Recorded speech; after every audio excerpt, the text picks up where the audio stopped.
ನಮಸ್ಕಾರ ಎಲ್ಲರಿಗೂ. Welcome to Delta Capital Gainers. ಇವತ್ತು ನಾವು ಯಾವ ಒಂದು ವಿಷಯದ ಬಗ್ಗೆ ಕಲಿಯಕ್ಕೆ ಹೋಗ್ತಿದ್ದೀವಿ, ತುಂಬ ಭಾಳ ರಿಕ್ವೈರ್ಮೆಂಟ್ ಇರೋ ವಿಷಯ ಹಾಗೂ ತುಂಬ ಇಂಪಾರ್ಟೆಂಟ್ ಇರುವ ವಿಷಯದ ಬಗ್ಗೆ ನಾನು ಮಾತಾಡ್ತಿರೋದು. ಏನಂತ ಹೇಳಿದ್ರೆ, ನಿಮ್ಮ ಮಕ್ಕಳ ಉತ್ತಮ ಭವಿಷ್ಯಕ್ಕಾಗಿ ಇರುವ ಹೂಡಿಕೆಯ ಐಡಿಯಾಗಳು. ಏನೇನು ರೀತಿಯಾದ ಹೂಡಿಕೆಗಳಿಂದ ನಿಮ್ಮ ಮಕ್ಕಳ ಭವಿಷ್ಯನ ನಾವು ಸೇಫ್ ಮಾಡ್ಬೋದು ಅಥವಾ ನೀವು ಸೇಫ್ ಮಾಡ್ಬೋದು, ಅವ್ರಿಗೆ ಏನೇನು ಥರ ಪ್ಲ್ಯಾನ್ ಮಾಡಿದ್ರೆ ಅವರ ಒಂದು ಮೆಚುರಿಟಿ ಪೀರಿಯಡಲ್ಲಿ, ಫಾರ್ ಎಕ್ಸಾಂಪಲ್ ಒಂದು ಮದುವೆ ಏಜಿಗೆ ಬಂದಾಗ ಅಥವಾ ಏನೋ ಒಂದು ಎಜುಕೇಷನ್ಗೆ ಏನೋ ಹೈಯರ್ ಎಜುಕೇಷನ್ ಮಾಡೋಕ್ಕೆ ಹೋದಾಗ ಈ ಒಂದು ಹೂಡಿಕೆಯ ಒಂದು ವಿಷಯಗಳು ನಿಮ್ಗೆ ಏನು ಮಾಡುತ್ತೆ, ಆ ಟೈಮಲ್ಲಿ ಕೈ ಹಿಡಿತದೆ, ಅವ್ರಿಗೆ ಒಂದು ಒಳ್ಳೆ ಯೂಸ್ಫುಲ್ ಆಗಿರುತ್ತೆ ಅನ್ನೋದನ್ನು ಹೇಳೋಕ್ಕೆ ಇಷ್ಟಪಡ್ತಿದ್ದೀನಿ. ಅದಕ್ಕೆ ಏನೇನು ಉತ್ತಮವಾದ ಹೂಡಿಕೆ ಐಡಿಯಾಗಳಿದೆ ಅನ್ನೋದ್ರ ಬಗ್ಗೆ ಡಿಸ್ಕಸ್ ಮಾಡ್ತಿದ್ದೀವಿ ಅಂತ ಹೇಳಿದ್ರೆ, ಮೊದಲನೇದಾಗಿ ನಾವು ಸುಕನ್ಯಾ ಸಮೃದ್ಧಿ ಯೋಜನೆ ಅನ್ನೋದ್ರ ಬಗ್ಗೆ ಹೇಳ್ತಿದ್ದೀವಿ. ಸುಕನ್ಯಾ ಸಮೃದ್ಧಿ ಯೋಜನೆ ಇದು ಗೌರ್ಮೆಂಟ್ ಇದೆ, ನಿಮ್ಗೆ ಆಲ್ಮೋಸ್ಟ್ ಗೊತ್ತಿರುತ್ತೆ.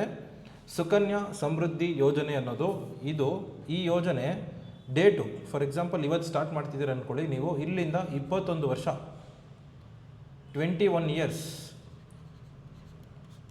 ಹೇಳಿ 21 ವರ್ಷಗಳ ಕಾಲ ಇದು ಮೆಚ್ಯೂರ್ ಆಗಲ್ಲ. 21 ವರ್ಷ ಆದಮೇಲೆ ಇದಾಗುತ್ತಲ್ಲ ನಿಮಗೆ, ಅಲ್ಲಿಂದ ಅದು ಮೆಚ್ಯೂರ್ಡ್ ಆಯಿತು ಅಂತ ಅರ್ಥ. 21 ಇಯರ್ಸ್ ಏನು ಮಾಡಬೇಕು, ನೀವು ಇಲ್ಲಿ ಇನ್ವೆಸ್ಟ್ಮೆಂಟ್ಸ್ನ ಮಾಡಿಕೊಂಡು ಹೋಗಬೇಕಾಗುತ್ತೆ. ಇಲ್ಲಿ ನಿಮಗೆ ಇನ್ನು ಬೇರೆ ಎಷ್ಟು ರೂಪಾಯಿಂದ ಸ್ಟಾರ್ಟ್ ಮಾಡ್ಬೋದು ಅಂತ ಹೇಳಿದ್ರೆ, ನೀವು ಮಿನಿಮಮ್ 250 ರುಪೀಸಿಂದನೂ ಸ್ಟಾರ್ಟ್ ಮಾಡ್ಬೋದು. 250 ರುಪೀಸಿಂದ ಸ್ಟಾರ್ಟ್ ಮಾಡಿ ಮ್ಯಾಕ್ಸಿಮಮ್ ಲಿಮಿಟ್ ಎಷ್ಟು ಅಂತ ಹೇಳಿದ್ರೆ ನಿಮಗೆ 1.5 lakhs ಪರ್ ಇಯರ್. ಇದು ನಿಮ್ಮ ಮ್ಯಾಕ್ಸಿಮಮ್ ಲಿಮಿಟ್. ಇದು ಮಿನಿಮಮ್ ಡೆಪಾಸಿಟ್ ಎಷ್ಟು ಹೇಳಿ, 250. ಈ ಮಿನಿಮಮ್ ಡೆಪಾಸಿಟ್ಸ್ನ ನೀವು ತೊಗೊಂಡು ಏನು ಮಾಡ್ಬೋದು, ಅಂದರೆ ಇಷ್ಟು ಡ್ಯೂರೇಷನ್ಗೆ ನೀವು ಹೋಲ್ಡ್ ಮಾಡಿಕೊಂಡು ನೀವು ಅಡ್ವಾಂಟೇಜ್ನ ತೊಗೋಬೋದು. ನೆಕ್ಸ್ಟ್ ಇನ್ನೊಂದು ಏನು ಅಡ್ವಾಂಟೇಜ್ ಇದರಿಂದ ಅಂತ ಹೇಳಿದ್ರೆ, ಇದರಲ್ಲಿ ನೀವೊಂದು 8% ನೀವು ಎಕ್ಸ್ಪೆಕ್ಟ್ ಮಾಡ್ಬೋದು, 8 to 8.5% ಎಕ್ಸ್ಪೆಕ್ಟ್ ಮಾಡ್ಬೋದು. ಇನ್ನೊಂದು ಇದು ಕಾಂಪೌಂಡೆಡೇ. ಇದು ಇಂಟ್ರೆಸ್ಟ್ ಯಾವ ಥರ ಅಂತ ಹೇಳಿದ್ರೆ, ಕ್ವಾರ್ಟರ್ಲಿ ಬೇಸಿಸ್, 3 ತಿಂಗಳಿಗೆ ಒಂದು ಸಲ ಇದೇನಾಗುತ್ತೆ, ಇಂಟ್ರೆಸ್ಟು ರಿಲೀಸ್ ಆಗ್ತಾ ಹೋಗುತ್ತೆ. ನಿಮಗೆ ಅಕೌಂಟಿಗೆ ಬರುತ್ತೆ ಅಂತ ಹೇಳ್ತಿಲ್ಲ, ಬಟ್ ಅಲ್ಲಿ ಆ್ಯಡ್ ಆಗ್ತಾ ಹೋಗುತ್ತೆ ಅಂತ ಹೇಳ್ತಿರೋದು ನಾನು, ಓಕೆನಾ. ಇಲ್ಲಿ ಒಂದು ಫ್ಯಾಮಿಲಿ ಎಷ್ಟು ಅಕೌಂಟ್ ಓಪನ್ ಮಾಡ್ಬೋದು ಅಂತ ಹೇಳಿದ್ರೆ, 2 ಅಕೌಂಟ್ ಓಪನ್ ಮಾಡ್ಬೋದು, 2 ಅಕೌಂಟ್ಸ್ ಓಪನ್ ಮಾಡ್ಬೋದು. 2 ಅಕೌಂಟ್ಸ್ ಓಪನ್ ಮಾಡಿಕೊಂಡು ಇಲ್ಲಿ ನೀವು ಗ್ರೋತ್ನ ಪಡ್ಕೋಬೋದು.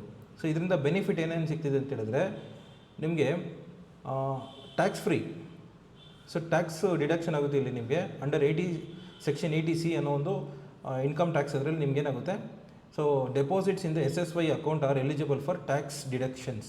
ಟ್ಯಾಕ್ಸ್ ನಿಮ್ಗೇನಾಗುತ್ತೆ, ಡಿಡಕ್ಷನ್ಸ್ ಅನ್ನೋ ಒಂದು ಸಿಗುತ್ತೆ ಇದರಲ್ಲಿ. ಸುಕನ್ಯಾ ಸಮೃದ್ಧಿ ಯೋಜನೆಯಲ್ಲಿ ನಿಮ್ಗೇನಾಗುತ್ತೆ, 21 ವರ್ಷಗಳ ಕಾಲ ನೀವೇನು ಮಾಡೋಕ್ಕೆ ತೆಗೆಯಂಗಿಲ್ಲ. ಅಲ್ಲಿ ನೀವು 8ರಿಂದ 8.5% ನೀವು ಫಿಕ್ಸೆಡ್ ರಿಟರ್ನ್ಸ್ನ ನೀವು ಎಕ್ಸ್ಪೆಕ್ಟ್ ಮಾಡ್ಬೋದು. ಇದು ಗೌರ್ಮೆಂಟ್ ಸ್ಕೀಮ್ ಅಂತ ನಿಮ್ಗೆಲ್ಲರಿಗೂ ಗೊತ್ತಿರುತ್ತೆ. ಇದು ತುಂಬ ಸೇಫ್. ಇದನ್ನು ನೀವು ಮಕ್ಳಿಗೆ ಮಾಡ್ಬೋದು ಅಂತ ಹೇಳಿದ್ರೆ ನಿಜವಾಗ್ಲೂ ಮಾಡಬೇಕು. ಆ್ಯಕ್ಚುಲಿ ಈ ಅಕೌಂಟ್ ಯಾವಾಗ ಮೆಚ್ಯೂರ್ ಆಗುತ್ತೆ ಅಂದರೆ ಆಫ್ಟರ್ 21 ಇಯರ್ಸ್, 21 ವರ್ಷ ಆದಮೇಲೆ ನೀವು ಆಮೇಲೆ ಏನು ಮಾಡ್ಬೋದು, ನೀವು ಅದಕ್ಕೆ ಮುಂಚೆನೂ ನೀವು ಪ್ರೀಮೆಚೂರ್ಲಿ ಕ್ಲೋಸ್ ಮಾಡ್ಕೋಬೋದು. ಬಟ್ ಅದಕ್ಕೆ ಸರ್ಟೆನ್ ಕಂಡೀಷನ್ಸ್ ಇರುತ್ತೆ, ಅದನ್ನ ನೀವು ಅಗ್ರಿ ಮಾಡಬೇಕಾಗುತ್ತೆ. ಸರ್ಟೆನ್ ಕಂಡೀಷನ್ಸ್ ಅಂತ ಹೇಳಿದ್ರೆ, ಫಾರ್ ಎಕ್ಸಾಂಪಲ್ ಪರ್ಸೆಂಟೇಜ್ ಕಡಿಮೆ ಆಗ್ಬೋದು, ಇಲ್ಲ ಲಾಭ ಕಡಿಮೆ ಆಗ್ಬೋದು, ಈ ಥರದ್ದು ಏನಾದರೂ ಒಂದು ಕಂಡೀಷನ್ಸ್ ಇರುತ್ತೆ. ಅಲ್ಲಿ ನೀವು ಅದಕ್ಕೆ ಅಗ್ರಿ ಮಾಡ್ಕೊಂಡು ನೀವೇನು ಮಾಡ್ಬೋದು, ಎಕ್ಸಿಟ್ ಮಾಡ್ಕೋಬೋದು, ಓಕೆನಾ. ಇದ್ರ ಬಗ್ಗೆ ನೀವು ಸುಕನ್ಯಾ ಸಮೃದ್ಧಿ ಯೋಜನೆ ಬಗ್ಗೆ ನೀವು ಇನ್ಫಾರ್ಮೇಷನ್ ತಿಳ್ಕೊಂಡ್ರಿ. ನೆಕ್ಸ್ಟ್ ಆಮೇಲೆ ಇದರಲ್ಲಿ ಇನ್ನೊಂದು ವಿಷಯ ಏನು ಹೇಳಬೇಕಂದ್ರೆ, ಗಾರ್ಡಿಯನ್ ಏನಾದರೂ ಅಂತನಾ. ಈ guardian can open an account for A child until she reaches 10 years of age.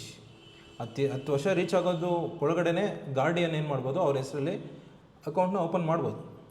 ಇದು ಸುಕನ್ಯಾ ಸಮೃದ್ಧಿ ಯೋಜನೆ ಬಗ್ಗೆ ನಿಮಗೆ ಮಾಹಿತಿ ಕೊಟ್ಟಿದ್ದೀನಿ. ನೆಕ್ಸ್ಟ್ ಇನ್ನೊಂದು ಯಾವುದು ಅಂತ ಹೇಳಿದ್ರೆ, PPF ಅಂತ ಹೇಳಿದ್ರೆ ಪಬ್ಲಿಕ್ ಪ್ರಾವಿಡೆಂಟ್ ಫಂಡ್. ಇಲ್ಲೇ ಇದೆ ನೋಡಿ, ಪಬ್ಲಿಕ್ ಪ್ರಾವಿಡೆಂಟ್ ಫಂಡ್. ಇವಾಗ ನಾವು ಯಾವುದೋ ಒಂದು ಕಂಪನಿಯಲ್ಲಿ ಕೆಲಸ ಮಾಡ್ತಿದ್ದೀವಿ ಅಂದ್ಕೊಳ್ಳಿ.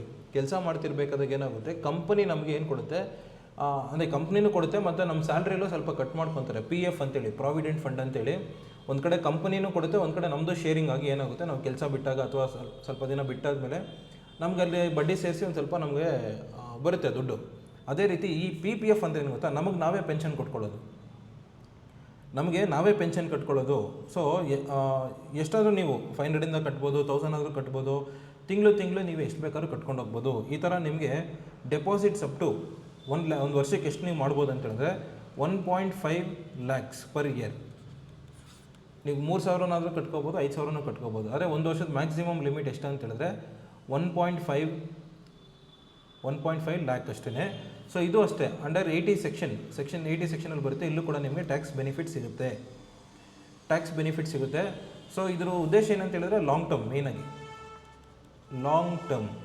PPFದು ಮೆಚುರಿಟಿ ಪೀರಿಯಡ್ ಏನಂತ ಹೇಳಿದ್ರೆ 15 ಇಯರ್ಸ್.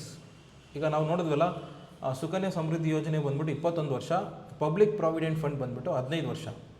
ಸೊ 15 ವರ್ಷ, ಬಟ್ ಬ್ಲಾಕು 5 ಇಯರ್ಸ್ ಇರುತ್ತೆ. 5 ಇಯರ್ಸ್ ಬ್ಲಾಕ್.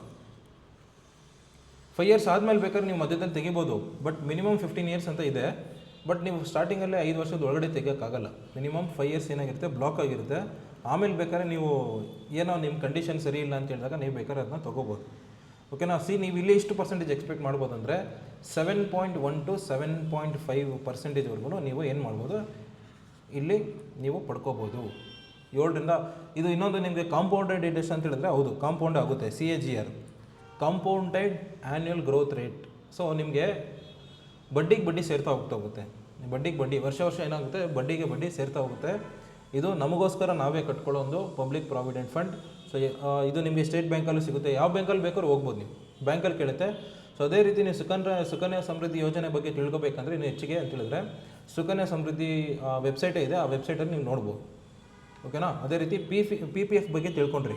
ಸೊ ಈ PPF ನಿಮಗೆ ಏನಾಗ್ತಿದೆ ಅಂತ ಹೇಳಿದ್ರೆ ನಿಮಗೆ 15 ಇಯರ್ಸ್ ಸಿಗ್ತದೆ. So after 3 years of investment, so ನಿಮ್ಗೆ ಏನಾಗುತ್ತೆ, ಇದರಲ್ಲಿ 3 ವರ್ಷ ನೀವು ಕಂಟಿನ್ಯೂಸ್ ಆಗಿ ಇನ್ವೆಸ್ಟ್ ಮಾಡ್ಕೊಂಬಂದ್ರಿ ಅಂದ್ಕೊಳ್ಳಿ. ಆಫ್ಟರ್ 3 ಇಯರ್ಸ್ ಆಫ್ ಇನ್ವೆಸ್ಟ್ಮೆಂಟು ಇದರಲ್ಲಿ ನಿಮಗೆ ಏನೋ ಒಂದು ಎಷ್ಟೋ ಇನ್ವೆಸ್ಟ್ ಮಾಡಿದ್ದೀರ ಅಂದ್ಕೊಳ್ಳಿ, 3 ಲಕ್ಷನೋ 4 ಲಕ್ಷನೋ ಏನೋ ಇನ್ವೆಸ್ಟ್ ಮಾಡಿದ್ದೀರಾ. ಇದರಲ್ಲಿ ಸರ್ಟೈನ್ ಪರ್ಸೆಂಟೇಜ್ ಅಂತ ನಿಮಗೆ ಲೋನು ಕೂಡ ಸಿಗುತ್ತೆ. ಸರ್ಟೈನ್ ಪರ್ಸೆಂಟೇಜ್ ಅಂತೇಳಿ ಲೋನ್ ಅಮೌಂಟ್ ಕೂಡ ಸಿಗುತ್ತೆ. ಬಟ್ 3 ವರ್ಷ ನೀವು ಕಟ್ಟಿರಬೇಕು. ಅರ್ಥಕ್ಕಿದೆ, 3 ವರ್ಷ ನೀವು ಕಟ್ಟಿರಬೇಕು. ಇಲ್ಲಿ ಗ್ಯಾರಂಟೆಡ್ ರಿಟರ್ನ್ಸ್ ಇದೆ ನಿಮಗೆ 7.1% ಅಂತೂ ಗ್ಯಾರಂಟೆಡ್ ರಿಟರ್ನ್ಸ್ ಇದೆ. ಇದರಲ್ಲಿ ಮಿನಿಮಮ್ ಇನ್ವೆಸ್ಟ್ಮೆಂಟ್ ಎಷ್ಟು ಗೊತ್ತಾ, 500 ರೂಪಾಯಿ. ಇದರಲ್ಲಿ ನೀವು 500 ರೂಪಾಯಿನ ಸ್ಟಾರ್ಟ್ ಮಾಡ್ಬೋದು. ನಾನು ಅವಾಗಲೇ ಸುಕನ್ಯಾ ಸಮೃದ್ಧಿ ಯೋಜನೆ ಬಗ್ಗೆ ಹೇಳಿದಾಗ ಮಿನಿಮಮ್ 250 ರೂಪೀಸ್, ಇಲ್ಲಿ ಮಿನಿಮಮ್ 500 ರೂಪೀಸ್. ಸೊ ಇದು ಗೌರ್ಮೆಂಟ್ ಪ್ರಕಾರ ನಾವೇನೇನು ಹೇಳ್ತಿದ್ದೀವಿ ಕೂಡ, ಇದು ಸೇಫ್ ಇನ್ವೆಸ್ಟ್ಮೆಂಟ್. ಇದು ಸೇಫ್ ಇನ್ವೆಸ್ಟ್ಮೆಂಟ್ಸ್. ಹೆಂಗೆ ನೋಡಿದ್ರೆ ಸ್ವಲ್ಪ ಫಿಕ್ಸ್ಡ್ ಡೆಪಾಸಿಟ್ಸ್ಗಿಂತ ಸ್ವಲ್ಪ ಜಾಸ್ತಿ ಸಿಗ್ತಿದೆ ಅಷ್ಟೇ. ಫಿಕ್ಸ್ಡ್ ಡೆಪಾಸಿಟ್ಸ್ ಇಟ್ಟರೆ ನಿಮ್ಗೆ ಒಂದು 6ರಿಂದ 6.5% ಸಿಗುತ್ತೆ. ಇಲ್ಲಿ 7-7.5% ನಿಮಗೆ ವರ್ಕೌಟ್ ಆಗುತ್ತೆ. ಸೊ ಡಿಫ್ರೆಂಟ್ ಬ್ಯಾಂಕ್ಗಳು ಒಂದು ಸ್ವಲ್ಪ ಪೈಸೆ ಲೆಕ್ಕಾಚಾರದಲ್ಲಿ ಏನಾಗುತ್ತೆ, ಬಡ್ಡಿಗಳನ್ನ ವೇರಿಯಾಗಿ ಕೊಡ್ತಿರ್ತಾರೆ. ಒಬ್ಬರು 7.1 ಕೊಡ್ತಿರ್ತಾರೆ, 7.3 ಕೊಡ್ತಿರ್ತಾರೆ, ಇಲ್ಲ 7.5 ಕೊಡ್ತಿರ್ತಾರೆ. So state bank of India ಚೆನ್ನಾಗಿದೆ, ನೀವು ಅದನ್ನು ಕೂಡ ಟ್ರೈ ಮಾಡ್ಬೋದು. 7.3 7.4 ಕೊಡ್ತಿದ್ದಾರೆ. ಸೊ ನೆಕ್ಸ್ಟ್ ಇದಾದಮೇಲೆ ಅಂತೇಳಿದ್ರೆ ಸರ್ ಇನ್ನೊಂದು PPF ಯಾರ್ಯಾರು ಮಾಡ್ಕೋಬೋದು ಅಂತೇಳಿದ್ರೆ, any resident Indian citizens can open PPF account. Any resident Indian, so ಭಾರತೀಯರಾಗಿರಬೇಕು, ಅವ್ರು ಏನು ಮಾಡ್ಬೋದು, PPF ಅಕೌಂಟ್ನ ಓಪನ್ ಮಾಡ್ಕೋಬೋದು. So a natural or legal guardian can open an account behalf of minor. So ನಿಮ್ಮ ಮನೇಲಿ ಯಾರನ್ನ ಸಣ್ಣವ್ರು ಇರ್ತಾರೆ, ಅವ್ರ ಹೆಸರಲ್ಲಿ ಗಾರ್ಡಿಯನ್ ಕೂಡ ಏನು ಮಾಡ್ಬೋದು, ಅಕೌಂಟ್ನ ಓಪನ್ ಮಾಡಿ ಈ PPFನ ಇನ್ವೆಸ್ಟ್ ಮಾಡ್ಬೋದು. ಸೊ PPF ಬಗ್ಗೆ ತಿಳ್ಕೊಂಡಿದ್ದೀರಾ, ಪಬ್ಲಿಕ್ ಪ್ರಾವಿಡೆಂಟ್ ಫಂಡ್. ಇದು ತುಂಬ ಸೇಫು. ಸೊ ಮಾಡ್ಬೋದಾ ಅಂತ ಹೇಳಿದ್ರೆ 100% ಎಲ್ಲರೂ ಮಾಡ್ಕೊಳ್ಳಿ, ತುಂಬ ಸೇಫ್ಟಿ ಇದೆ. ಮಕ್ಕಳ ಹೆಸರಲ್ಲೂ ಮಾಡಿ, ಮಕ್ಕಳ ಹೆಸರಿಗೋಸ್ಕರನೇ ನಾವು ವೀಡಿಯೋ ಮಾಡ್ತಿರೋದು. Next children's mutual fund. ನಿಮ್ಗೆ ಗೊತ್ತಿರ್ಬೋದು, ಮ್ಯೂಚುವಲ್ ಫಂಡ್ ಬಗ್ಗೆ ಅವೇರ್ನೆಸ್ ಇದೆ, ಸ್ಟಾಕ್ ಮಾರ್ಕೆಟೇ, ಬೇರೆ ಇನ್ನೇನಿಲ್ಲ. ಸೊ ಮ್ಯೂಚುವಲ್ ಫಂಡ್ಸ್ ಅಂದರೆ ಗೊತ್ತಿರುತ್ತೆ, ನಮ್ಮ ದುಡ್ಡನ್ನ ನಾವು mutual fund company, for example HDFC securities, ICICI securities, Motilal Oswal, ಈ ಥರ ಡಿಫ್ರೆಂಟ್ ಕಂಪನೀಸ್ ಇದೆಯಲ್ವಾ. ನಾವು ಅಲ್ಲಿ ದುಡ್ಡು ಹಾಕಿದಾಗ ಅಲ್ಲಿ ಏನು ಮಾಡ್ತಾರೆ, ಆ ಕಂಪನಿಯವರು ಫಂಡ್ ಮ್ಯಾನೇಜರ್ಗಳು ಇರ್ತಾರೆ, ಅವರು ಆ ದುಡ್ಡನ್ನ ತೊಗೊಂಬಂದು ಸ್ಟಾಕ್ ಮಾರ್ಕೆಟಲ್ಲಿ ಒಳ್ಳೆ ಕಂಪನಿಗೆ ಇನ್ವೆಸ್ಟ್ ಮಾಡಿ ನಮಗೆ ವರ್ಷಕ್ಕೆ 15% 20% ಅಂತ ಲಾಭ ಕೊಡ್ತಾ ಹೋಗ್ತಾರೆ. ಸೊ ಕರೆಕ್ಟ್ ಅಲ್ವಾ. ಅದೇ ರೀತಿ ಇಲ್ಲಿ ಚಿಲ್ಡ್ರನ್ಸ್ ಅಂತಲೇ ಒಂದಿದೆ, ಚಿಲ್ಡ್ರನ್ಸ್ ಮ್ಯೂಚುವಲ್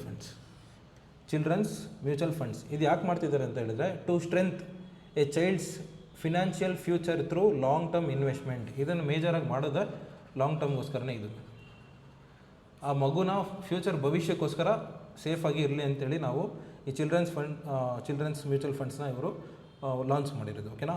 ಸೊ ಇದರಲ್ಲಿ ಬೇಸಿಕ್ಕಾಗಿ ನೀವು ಕೇಳ್ಪಟ್ಟಿರ್ತೀರ ಚಿಲ್ಡ್ರನ್ಸ್ ಮ್ಯೂಚುವಲ್ ಫಂಡ್ಸ್ ಬಗ್ಗೆ. ನೀವು ವೆಬ್ಸೈಟ್ ಕೂಡ ಇದೆ, ಆಲ್ಮೋಸ್ಟ್ ಇದೆ. ಇದರಲ್ಲಿ ICICI ಸೆಕ್ಯೂರಿಟೀಸ್ ಇದೆ, HDFC ಸೆಕ್ಯೂರಿಟೀಸಲ್ಲಿ ಇದೆ. ನೀವು ಡೈರೆಕ್ಟಾಗಿ ಏನು ಮಾಡಬೇಕು, ಸೆಕ್ಯೂರಿಟೀಸ್ಗೆ ಹೋಗಬೇಕು.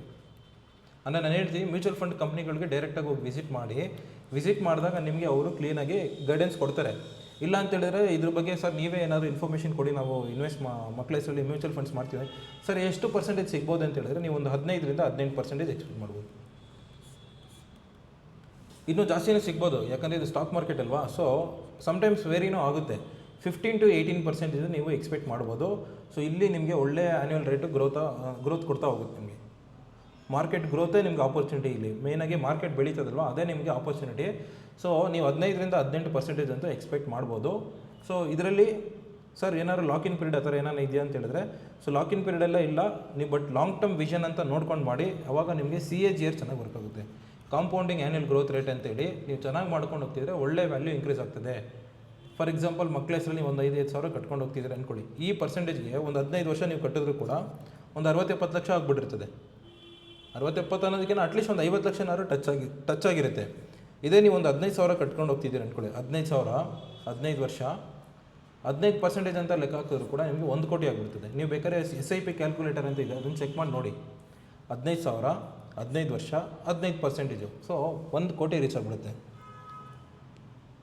ಸೊ ಇದು ನಿಮ್ಮ ಕಾರ್ಪಸ್ನ ಬೆಳೀತದೆ, ಸಫಿಷಿಯೆಂಟ್ ಕಾರ್ಪಸ್ನ ಇದು ಪೊಟೆನ್ಷಿಯಲಿ ಬೆಳೆಸ್ತಾ ಹೋಗುತ್ತೆ. ಇದು ಚಿಲ್ಡ್ರನ್ಸ್ ಮ್ಯೂಚುವಲ್ ಫಂಡ್ಸ್. ನಿಮಗೆ ಸ್ಟಾಕ್ ಮಾರ್ಕೆಟ್ ಬಗ್ಗೆ ಅವೇರ್ನೆಸ್ ಇರುತ್ತೆ ಕೆಲವೊಬ್ಬರಿಗೆ, ಇಲ್ಲದೆ ಇರೋರು ತಿಳ್ಕೊಳ್ಳಿ. So mutual funds is very very good ಜಾಗ, ಇದು ಇನ್ವೆಸ್ಟ್ಮೆಂಟ್ ಮಾಡೋಕ್ಕೆ ಒಂದು ಒಳ್ಳೆ ಜಾಗ ಅಂತಲೇ ಹೇಳ್ಬೋದು. ಸೊ ಚಿಲ್ಡ್ರನ್ಸ್ ಮ್ಯೂಚುವಲ್ ಫಂಡ್ಸ್ ಬಗ್ಗೆ ತಿಳ್ಕೊಂಡಿದ್ದೀರಾ. Next sovereign gold bond. Sovereign gold bond ಅಂತ ಹೇಳಿದ್ರೆ, ಈಗ ನಾವು ಗೊತ್ತಲ್ವಾ ಚಿನ್ನ ಎಲ್ಲ ತೊಗೊಳ್ತಾ ಇರ್ತೀವಿ. ಫಿಸಿಕಲ್ ಗೋಲ್ಡ್ ತೊಗೊಳ್ಳೋದ್ರಿಂದ ನಮಗೆ ಅಷ್ಟೇನು ಲಾಭ ಇಲ್ಲ. ನಿಜವಾಗ್ಲೂ ಹೇಳ್ಬೇಕಂದ್ರೆ ಅದನ್ನ ಇನ್ವೆಸ್ಟ್ಮೆಂಟ್ ಅಂತ ಕರೆಯೋಕ್ಕಾಗಲ್ಲ. ಯಾಕಂದರೆ ನೀವು ಒಂದು ಲಕ್ಷ ರೂಪಾಯಿ ಗೋಲ್ಡ್ನ ತೊಗೊಂಡ್ರೆ 80,000ಕ್ಕೆ ಅಷ್ಟೇ ನಿಮಗೆ ಗೋಲ್ಡ್ ಸಿಗೋದು. ಇನ್ನು 20,000 ಎಲ್ಲೋಗ್ತದೆ ಗೊತ್ತಾ? GST ಕಟ್ಟಿರ್ತೀರಾ, ಮೇಕಿಂಗ್ ಚಾರ್ಜಸ್ಸು, ವೇಸ್ಟೇಜಸ್ಸು, ಮತ್ತು ನೀವು ಆಗುವ AC ಶೋರೂಮಲ್ಲಿ ಕೂತ್ಕೊಂಡಿರೋದಕ್ಕೆ AC ನೀರು ಬಾಟ್ಲ್ ಎಲ್ಲದಕ್ಕೂ ಬಿಲ್ ಹಾಕಿರ್ತಾನೆ. ಸೊ ನೀವು ತೊಗೋಬೇಕಾದ್ರೆ ಲಾಸು. ತೊಗೊಳ್ಳಿ ಬೇಡ ಅಂತ ಹೇಳ್ತಿಲ್ಲ, ಬಟ್ ಇನ್ವೆಸ್ಟ್ಮೆಂಟ್ ಜಾಗ ಅಲ್ಲ ಅದು. ಅದ್ರ ಬದಲು ನೀವೇನು ಮಾಡಿ, ಈ SGBಗೆ ಇನ್ವೆಸ್ಟ್ ಮಾಡಿ, ಸಾವರಿಯನ್ ಗೋಲ್ಡ್ ಬಾಂಡ್ ಅಂತೇಳಿ. ಈ ಗೋಲ್ಡ್ ಬಾಂಡಲ್ಲಿ ಇನ್ವೆಸ್ಟ್ ಮಾಡೋದ್ರಿಂದ ನಿಮಗೆ ವರ್ಷಕ್ಕೆ 2%. ಇದು ಡಿಜಿಟಲ್ ಗೋಲ್ಡ್, ಇದು ಡಿಜಿಟಲ್ ಗೋಲ್ಡ್. ಈ ಡಿಜಿಟಲ್ ಅಂತ ಇದ್ದಾಗ ನಿಮಗೆ GSTನೂ ಕಟ್ಟಲ್ಲ, ಮೇಕಿಂಗ್ ಚಾರ್ಜಸ್ಸು ಕಟ್ಟಿರಲ್ಲ, ವೇಸ್ಟೇಜಸ್ಸು ಕಟ್ಟಿರಲ್ಲ. ಇದರಿಂದ ತುಂಬ ಟ್ಯಾಕ್ಸ್ ನಿಮಗೆ ಏನಾಗ್ತಿದೆ, ಬೆನಿಫಿಟ್ ಆಗ್ತಿದೆ. ವರ್ಷಕ್ಕೆ 2% ನಿಮಗೆ ಲಾಭ. ಸರ್ 2% ತುಂಬ ಕಡಿಮೆ ಆಗೋಯ್ತಲ್ಲ ಅಂತ ನೀವು ಹೇಳ್ಬೋದು. ಪ್ಲಸ್ ನಿಮಗೆ ಇದು 8 ವರ್ಷ ಲಾಕಿನ್ ಪೀರಿಯಡು. ಎಷ್ಟು ಹೇಳಿ? 8 ಇಯರ್ಸ್ ಲಾಕಿನ್ ಪೀರಿಯಡು. ಗೋಲ್ಡು ವರ್ಷ ಎಷ್ಟು ಪರ್ಸೆಂಟೇಜ್ ರೇಟ್ ಇನ್ಕ್ರೀಸ್ ಆಗುತ್ತೆ? ಕಡಿಮೆ ಅಂದರೆ ಒಂದು 8-10% ಆಗುತ್ತಾ, ಆಗಲ್ವಾ? ರೀಸೆಂಟಾಗೆಲ್ಲ 25-30%, 40% ಎಲ್ಲ ಲಾಭ ಕೊಟ್ಟಿದೆ. ಆ ಥರ ಗೋಲ್ಡ್ ರೇಟು ಫ್ಯೂಚರಲ್ಲಿ ಇನ್ಕ್ರೀಸ್ ಆಗುತ್ತಾ, ಆಗಲ್ವಾ? ಅಷ್ಟೇ ನಾನು ನಿಮ್ಗೆ ಹೇಳಕ್ಕೆ ಬರ್ತಿರೋದು. ಇವಾಗ ನಾನು ವೀಡಿಯೋ ಮಾಡ್ತಿರ್ಬೇಕಾದ್ರೆ ಇವತ್ತೇನು ಡೇಟ್ ಅಂತ ಹೇಳಿದ್ರೆ 2025 ಜೂನ್ 14ನೇ ತಾರೀಕು. ಇವತ್ತು ಆಲ್ಮೋಸ್ಟ್ 1 ಗ್ರಾಮ್ 10,000 ಟಚ್ ಆಗಿದೆ. ಸೊ ಇಲ್ಲಿಂದ 8 ವರ್ಷ ಆದಮೇಲೆ 8 ವರ್ಷ ಆದಮೇಲೆ ಡಬಲ್ ಆಗುತ್ತಾ, ಆಗಲ್ವಾ? ನೀವೇ ಹೇಳಿ. ಈಗ ಒಂದು 2020ರಲ್ಲಿ ಎಷ್ಟಿತ್ತು ಗೋಲ್ಡ್ ರೇಟು? 1 ಗ್ರಾಮ್ 3,000 4,000 ಇತ್ತು. ಬಟ್ ಇವಾಗ ಏನಾಗಿದೆ, ಡಬಲ್ ಆಗಿದೆಯಲ್ಲ. ಅದೇ ಥರ 8 ವರ್ಷ ಆದಮೇಲೆ ಡಬಲ್ ಆಗುತ್ತಾ, ಆಗಲ್ವಾ? ಸೊ ಅಲ್ಲಿ ಏನು ಗ್ರೋತ್ ಆಗಿರುತ್ತೋ ಅದು ನಿಮ್ಮ ಪ್ರಾಫಿಟೇ. 8 ವರ್ಷ ಆದಮೇಲೆ ಏನು ಗೋಲ್ಡ್ ರೇಟ್ ಇನ್ಕ್ರೀಸ್ ಆಗಿರುತ್ತೆ ಅದು ನಿಮ್ಮ ಪ್ರಾಫಿಟೇ. ಪ್ಲಸ್ ವರ್ಷ ನಿಮ್ಗೆ 2% ಸಿಗ್ತಾ ಹೋಗುತ್ತೆ. ಬೇಡ ಬಿಡಿ, ಇವಾಗ ಹೆಂಗೆ ನೋಡಿದ್ರು ಕೂಡ, ಇವಾಗ ನೋಡಿ ಇಲ್ಲಿ 2% ಇದೆಯಾ, 2% ಅಂದ್ಕೊಳ್ಳಿ. ವರ್ಷಕ್ಕೆ ಗೋಲ್ಡು 10% ಇನ್ಕ್ರೀಸ್ ಆದರೂ ಕೂಡ ನಿಮಗೆ ಸಿಕ್ತು, 12% ಸಿಕ್ತು. ನಾನು ಹೇಳ್ತಿರೋದು ಕಡಿಮೆ ಅಂದ್ರೂ. ಸೊ ಈ ಥರ ನಿಮ್ಮ ಮಕ್ಕಳ ಭವಿಷ್ಯನ ನೀವು ಸೇಫ್ ಮಾಡ್ಕೋಬೋದು. 4 ಒಳ್ಳೆ ಪ್ಲ್ಯಾಟ್ಫಾರ್ಮ್ ಬಗ್ಗೆ ಹೇಳಿದ್ದೀನಿ. ಇದ್ರ ಬಗ್ಗೆ ನಿಮ್ಗೆ ಹೆಚ್ಚಿನ ಮಾಹಿತಿಗಳು ಬೇಕು ಸರ್, ಇನ್ನೂ ನಮಗೆ ತಿಳ್ಕೊಬೇಕು ಅಂತ ಹೇಳೋದಾದರೆ ನಾನು ಇಲ್ಲಿ ಮೊಬೈಲ್ ನಂಬರ್ನ ಕೊಟ್ಟಿರ್ತೀನಿ, ಕಾಂಟ್ಯಾಕ್ಟ್ ಮಾಡಿ ಬೇಕಾದ್ರೆ. 9980001713. ಅದೇ ರೀತಿ ಇನ್ನೊಂದು ನಂಬರ್ ಇದೆ 9980001711. ಸರ್ ಚಿಲ್ಡ್ರನ್ಸ್ ಮ್ಯೂಚುವಲ್ ಫಂಡ್ಸ್ ಏನಾದರೂ ಮಾಡಬೇಕಂತ ಹೇಳಿದ್ರೆ ನಮ್ಮ ಹತ್ರನೇ ಪ್ಲ್ಯಾಟ್ಫಾರ್ಮ್ ಇದೆ. ಸೊ ನಾವು ನಿಮಗೆ ಚಿಲ್ಡ್ರನ್ಸ್ ಮ್ಯೂಚುವಲ್ ಫಂಡ್ಸ್ ಬಗ್ಗೆ ನಾವು ಹೆಚ್ಚಿನ ಮಾಹಿತಿ ಕೊಟ್ಟು ಅದು ಯಾವ ಥರ ಮಾಡಬೇಕು ಅನ್ನೋದನ್ನು ಕೂಡ ನಿಮಗೆ ಗೈಡ್ ಮಾಡ್ಕೊಡ್ತೀವಿ. ಅದರಲ್ಲಿ ಲಾರ್ಜ್ ಕ್ಯಾಪ್ ಫಂಡ್ ಅಂತ ಇರುತ್ತೆ, ಅಂದರೆ ಕೆಲವೊಂದು ಫಂಡ್ಗಳು ಡಿಫ್ರೆಂಟ್ ಫಂಡ್ಸ್ ಇರ್ತವೆ. ಅದರಲ್ಲಿ ಯಾವುದು ಬೆಸ್ಟ್ ಫಂಡ್ ಅಂತ ಸೆಲೆಕ್ಟ್ ಮಾಡಿ ಅವ್ರಿಗೆ ಒಂದೊಳ್ಳೆ ಜಾಗನ ಸೆಲೆಕ್ಟ್ ಮಾಡಿಕೊಡ್ತೀವಿ. ಸೊ ಕ್ಲಿಯರ್ ಅಲ್ವಾ? ಸೊ ಈ 4 ಇನ್ವೆಸ್ಟ್ಮೆಂಟು ದಾರಿಗಳು ಒಳ್ಳೆ ಚೆನ್ನಾಗಿದೆ. ಮೊದಲನೇದು ಯಾವುದು ಅಂತ ಹೇಳಿದ್ರೆ ಸುಕನ್ಯಾ ಸಮೃದ್ಧಿ ಯೋಜನೆ, ಎರಡನೇದು ಯಾವುದು ಅಂತ ಹೇಳಿದ್ರೆ ಪಬ್ಲಿಕ್ ಪ್ರಾವಿಡೆಂಟ್ ಫಂಡ್, PPF ಅಂತ ಕರಿತೀವಿ. ಆಮೇಲೆ ಚಿಲ್ಡ್ರನ್ಸ್ ಮ್ಯೂಚುವಲ್ ಫಂಡ್, ಇನ್ನೊಂದು ಯಾವುದು ಅಂತ ಹೇಳಿದ್ರೆ ಸಾವರಿಯನ್ ಗೋಲ್ಡ್ ಬಾಂಡ್. ಸೊ ಈ 4 ನಿಮ್ಮ ಮಕ್ಕಳ ಭವಿಷ್ಯಕ್ಕೆ ತುಂಬ ಚೆನ್ನಾಗಿರ್ತದೆ. ಸೊ ಇದು safe at the time of safe, ಇದು ಸೇಫ್ ಇನ್ವೆಸ್ಟ್ಮೆಂಟ್ ಅಂತಲೇ ಹೇಳ್ಬೋದು. ಇದರಲ್ಲಿ ನೀವು ಇನ್ವೆಸ್ಟ್ಮೆಂಟ್ ಮಾಡಿಕೊಂಡು ನಿಮ್ಮ ಮಕ್ಕಳ ಭವಿಷ್ಯನ ನೀವು ಚೆನ್ನಾಗಿ ಮಾಡ್ಕೋಬೋದು ಅನ್ನೋದ್ರ ಬಗ್ಗೆ ಹೇಳ್ತೀನಿ. ಸೊ ಈ ವಿಷಯ ನಿಮ್ಗೆ ಅರ್ಥ ಆಗಿದೆ ಅಂತ ಹೇಳಿದ್ರೆ ನಮ್ಮ ಪೇಜ್ನ ಲೈಕ್ ಮಾಡಿ, ಸಬ್ಸ್ಕ್ರೈಬ್ ಮಾಡಿ, ಫಾಲೋ ಮಾಡಿ, ಅಂದರೆ ಬೇರೆಯವ್ರಿಗೂ ಕೂಡ ರೆಫರ್ ಮಾಡಿ, ಶೇರ್ ಮಾಡಿ. ಸೊ ಇಲ್ಲಿಗೆ ನಾನು ಈ ವಿಡಿಯೋನ ಮುಗಿಸ್ಕೋತೀನಿ. ಧನ್ಯವಾದ. Thank you.